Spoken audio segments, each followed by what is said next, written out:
And we see, this thing got bent some. So what do we got for sternum? The manubrium. Manubrium is this triangular part here. And the body. The body. The old antiquated word for the body is the gladiolus. Not many people know that, nor should they. The xiphoid The process. xiphoid process. This is the part you got to be careful not to break off, and you can palpate it on yourself. You can feel it down there. Is that made of cartilage, you said? It's fairly cartilaginous. I may have a little bone in it. Yeah.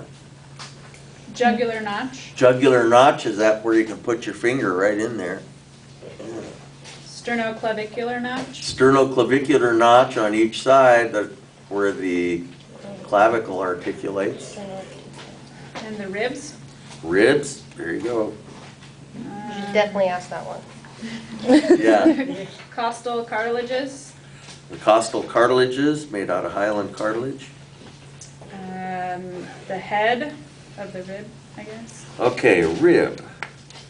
So, oh, this is the only place we have that we can look at a hyoid bone, since I have it here. Okay. Yeah. The floating one?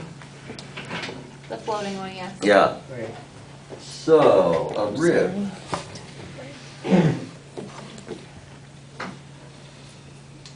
We have the head. Really difficult anatomy here. The neck. The neck, The body.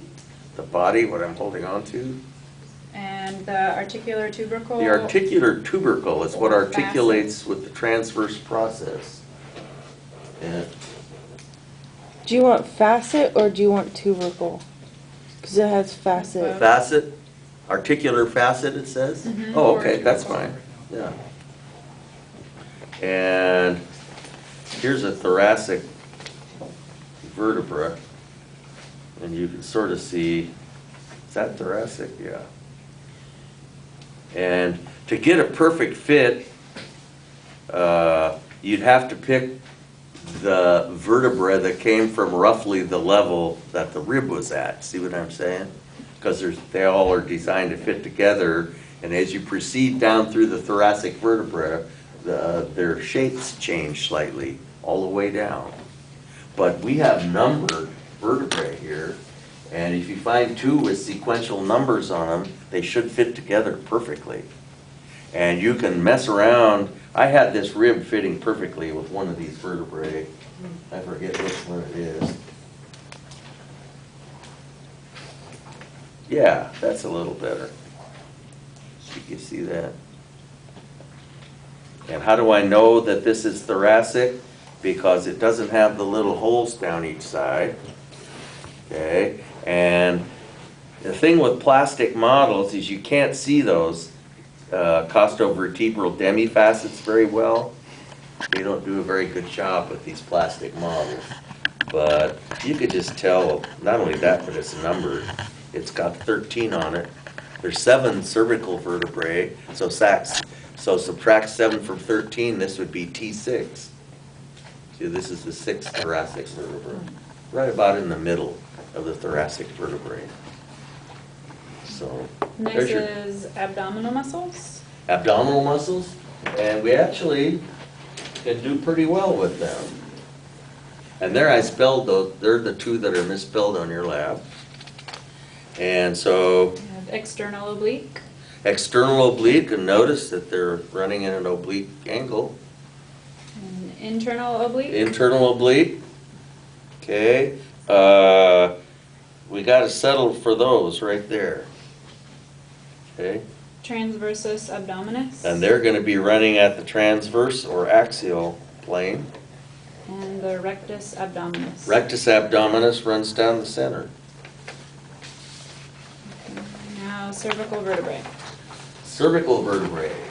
And so here's a great picture showing you why do you ever wondered in the brief time we've been talking about this, why you have the little holes in the cervical vertebrae?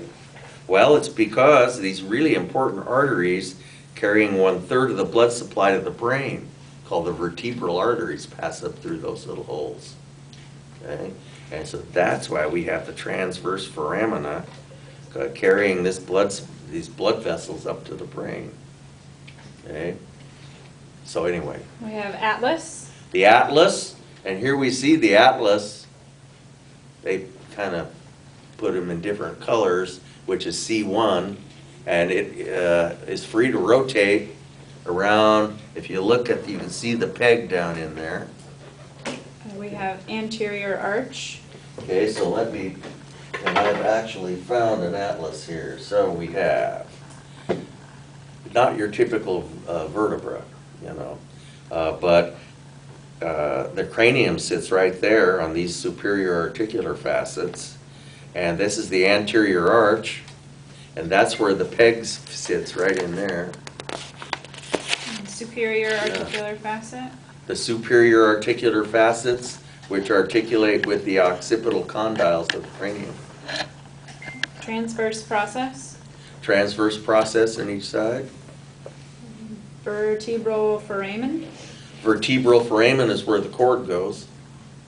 Posterior arch. And notice how big that is on this one, because you've got just the remnants of the brainstem coming down into there. So what was that? Posterior arch? Posterior arch. Yeah. And inferior articular facet. Inferior articular facet would be underneath.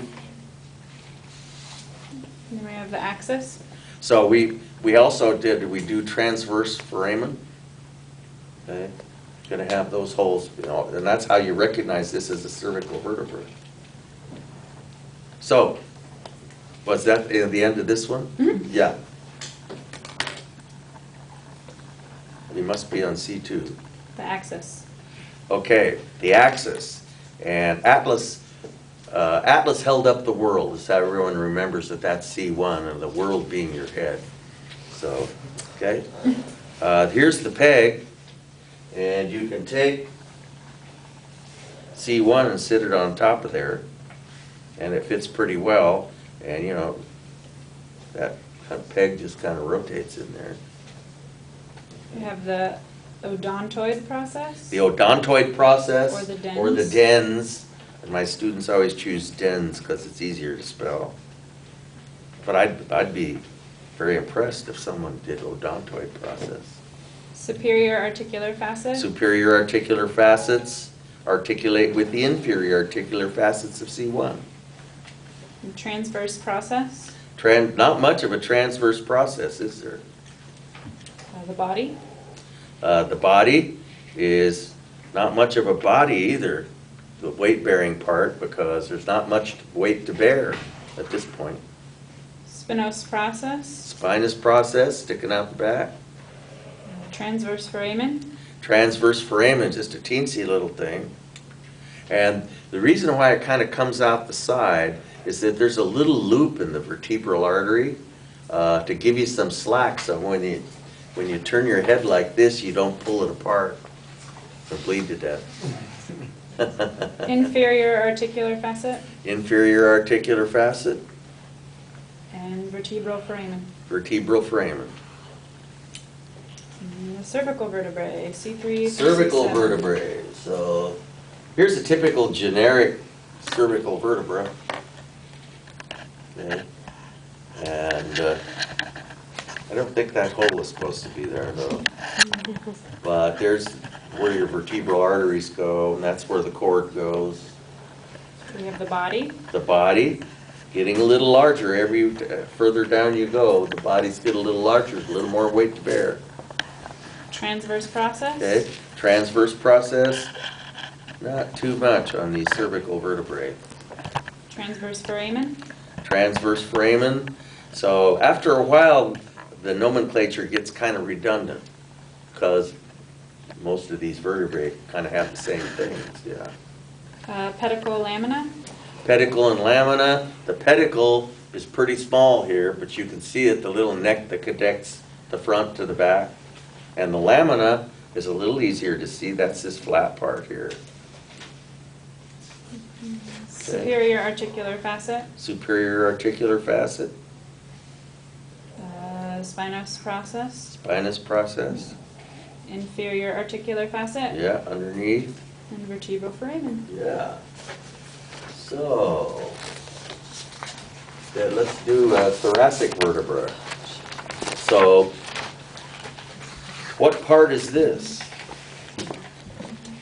The flat part there. Lamina? The lamina, yeah. And this, what part's that? Spinous process. Transverse process. Now, one thing you'll notice as you, way up on the top, the articular facets were horizontal, like on up here. Notice that they're horizontal. But as you move down the spine, the plane of the articular facets goes from horizontal to vertical. And they're almost completely vertical here, which is kind of interesting, both above and below. And here's this is where it's kind of handy and fun to look at this and just see how these things articulate with each other. And if you look at the rear of this, you can see how those articular facets, where they're articulating there. In the back, see? Between every, and all of a sudden they went from up here, they're pretty much horizontal, and the angle becomes more severe. Even you get down here and they're almost vertical, getting down through there. The angle between these articular facets. So, don't ask me why that is. Could be for some kind of movement, to facilitate some kind of movement. We have the body, Okay, so we got the body and the superior articular facets, and the only thing we have that's any different, I won't make you read all that, is what doesn't show up very well on this, although on this side it kind of does, is a costovertebral demifacet. Half of a facet, okay? And we call it a superior costovertebral demifacet because it's up towards the top of the vertebral body. So don't be intimidated by the big long word because it's kind of, you just parse it, take it apart. and there's also an inferior. And an inferior costovertebral demifacet. And if you notice, the ribs tend to articulate kind of in between vertebral bodies. So that's why you get half of a facet on the upper vertebra and a half of the facet on the lower vertebra, because most ribs articulate right at the junction between two vertebrae. So that's why you wind up with these halves of a facet. And then onto lumbar vertebrae. Okay, lumbar vertebrae, and they're the big honking ones.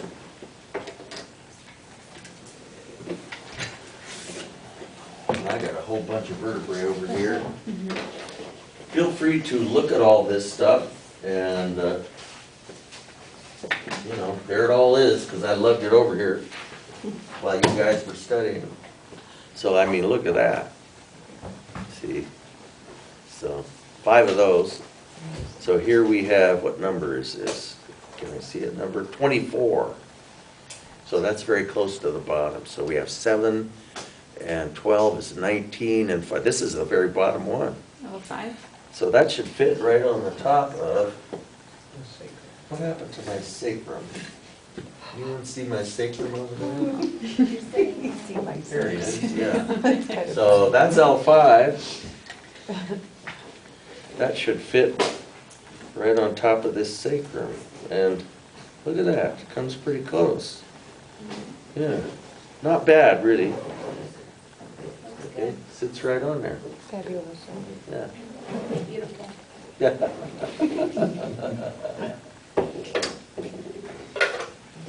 Okay, So it all kind of repeats itself again. yep, it does.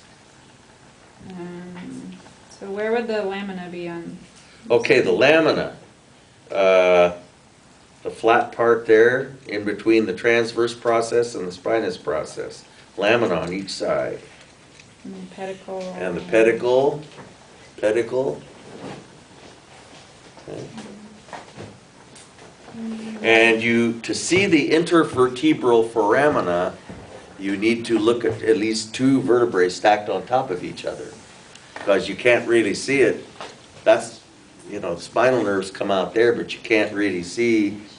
If you look at this from the side, you can really see the intervertebral foramina coming out there. Would you point to that? I would use this, Yeah. I think, yeah. Either that or I'd find two with sequential numbers and stack them on top of each other. And now the sacrum. Okay, the sacrum. Now, this is a big heavy thing because they just filled it all in with plastic, but a real one, as I said, is just light as a feather. And the walls are very thin and fragile. So superior articular facet, Superior articular facet, sacral canal, sacral canal, which of course you can't see. superior aperture, Superior aperture is the hole leading into the sacral canal. And this is the backside, I think most of you would recognize. the inferior aperture of the sacral canal. Okay, the inferior aperture you can't see, but it was just a little skinny hole in our real sacrum, because, see, the cauda equina is passing down in there, and each one of those filaments of the cauda equina is a spinal nerve and passes out both anteriorly and posteriorly out through all these holes. So by the time you get to the bottom, there's virtually nothing in the cord. A couple coccygeal nerves is all you got. And then the posterior sacral foramen. Yep, posterior sacral foramina Anterior sacral, on the front side. medial sacral crest. Medial, oh yeah, this is kind of good anatomy. Median, is it median or medial? Medial. Medial sacral crest and lateral sacral crest. And the coccyx. Coccyx, Coccyx. yeah. And the hyoid bone. Hyoid bone. We talked about that already. And then of the hyoid bone, the central body The central body, and the greater cornua. the greater cornu are each one of them. There are two of them, and they're the protuberances that go back here. And then there's a lesser. The lesser cornua. cornu are these little things. You have to get up close to even see them. Little pokey things that are sticking out right here and right there. Yeah. That's it. Okay, so good job, you guys. And We'll see. so we'll see you Monday. And no lab next Wednesday because it's a holiday. Good luck is So, yeah. Or good job.